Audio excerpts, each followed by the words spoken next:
Welcome to Let Me Fix This. Enjoy the video. In this video, I will show you how to make freezer burritos the only way. First, gather all your delicious fillings. Think about what you love: seasoned beans, fluffy rice, or perfectly cooked chicken. Make sure everything is fully cooked and cooled down to room temperature. This prevents moisture issues later. Also, grab some large, fresh tortillas.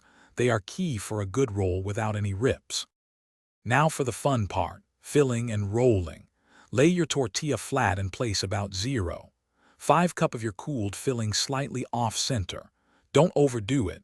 Too much filling makes rolling difficult and can cause your burrito to burst. Fold in the sides of the tortilla, then roll it up tightly from the bottom. A snug roll keeps everything secure and delicious. Once rolled, it's time to prepare your burritos for the freezer.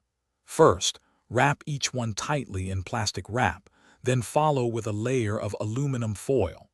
This double layer protects against freezer burn and keeps them fresh. Don't forget to label each burrito with the date and its contents. Store them in a large freezer bag, and they'll be perfect for up to 3 months.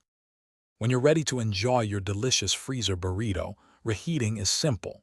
For a quick meal, microwave a frozen burrito for 2 to 3 minutes, flipping halfway through. If you prefer a crispier texture, bake it at 375 degrees Fahrenheit for 30 to 40 minutes, or until heated through. Remember to check the description for a link to those amazing leak-proof containers and other great deals. Enjoy your homemade, convenient meal. Thanks for watching. If you found this helpful, don't forget to like and subscribe.